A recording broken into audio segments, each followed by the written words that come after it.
farmer, friend, singer-songwriter, Lyal Strickland. And that's farmer, friend, and jack of all trades, Chris Horn. And we're those Tastebudguys. Hey guys, welcome back. Thanks for joining us. I am Chris. That is Lyal. We are those Tastebudguys. Appreciate you being here.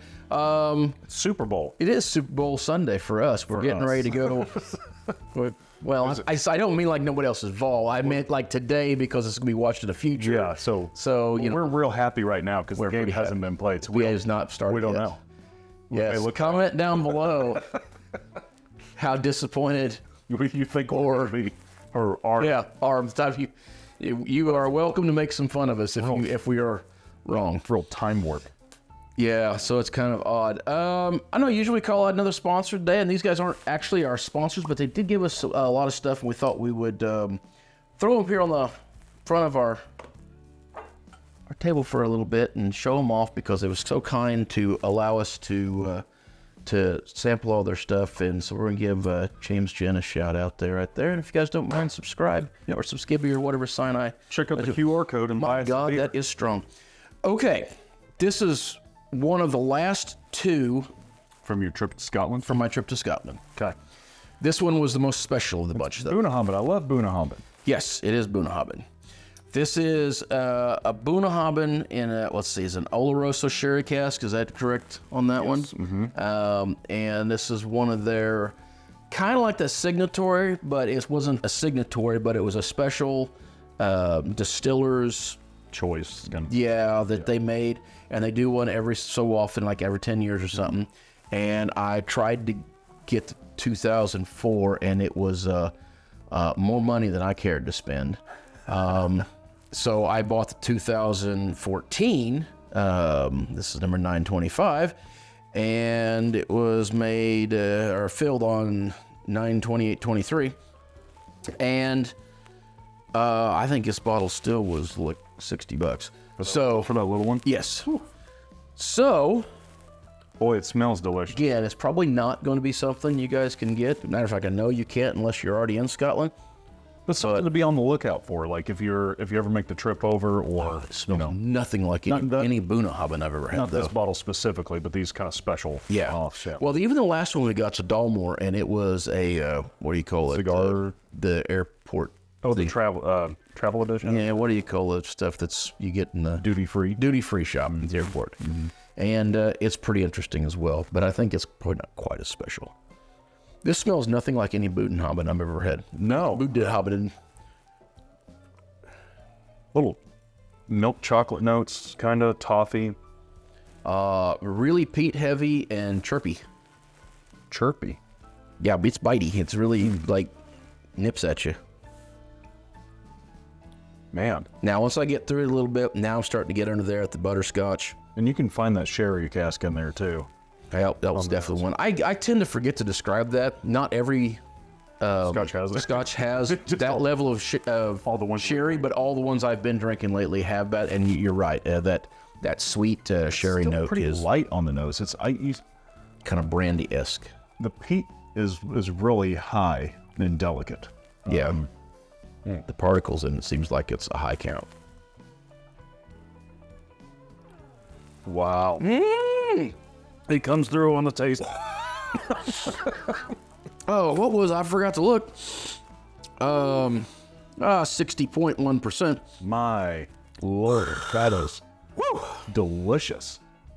Okay, Unchill filtered. so used to when I was first getting into Scotch, I didn't like Scotch. I did. Because Scotch didn't have the bite of bourbon, right? And I didn't like Canadian whiskey because it didn't have the smoke or woody notes of bourbon. Kind of, that's like the worst of both worlds. But I think part of my thing with Scotch is I was drinking a lot of blended Highland Scotches, super smooth, very nice and delicate. This is not delicate. Not that. This is punch you in the gut. This is like, This is like notes of charcoal. yeah, Lafroig level almost, except the smoke is not as The smoke is not as intense, but the wood and char is way more intense than this. yeah. Really intense. It tastes like a campfire, but like a briquette kind of. Yeah. It tastes like a charcoal grill. Yeah, In the best it's possible really, really strong. Damn.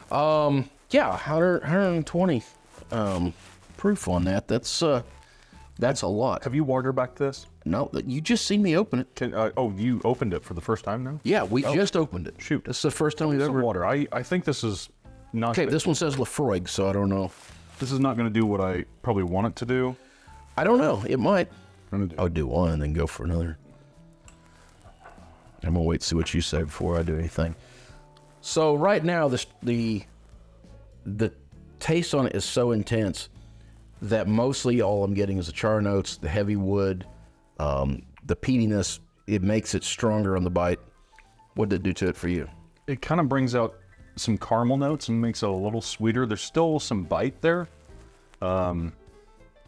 It's definitely more drinkable and more palatable. I don't know. I like really high proof stuff because I like that kick you in the teeth kind of flavor. So I think I like it plain better, but it's pretty damn good. Man, Go for it. Cal.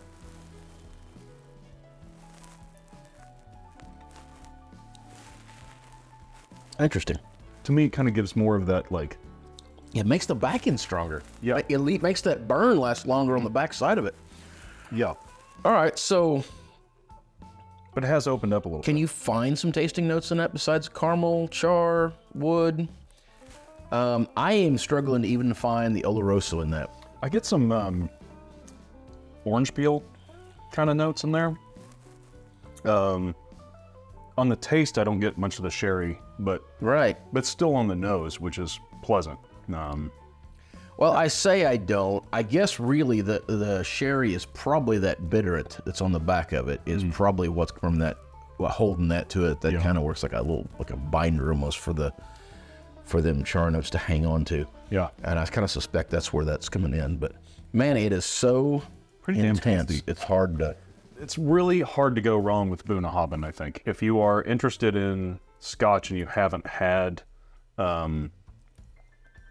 like a lot of Islay Scotches, I think it's a good entry point of smoke and sweet and stone fruity. Like, they've got a pretty nice even keeled stuff. Most of it. This isn't one of them, but yeah, mostly. I agree with you.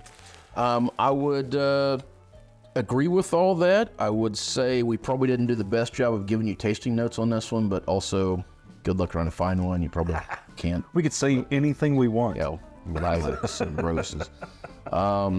I love it. But hey, just goes to show that sometimes you can get some of those distillery select things that are truly unique, and maybe you love them, maybe you don't, but they're definitely something special to try with the friends.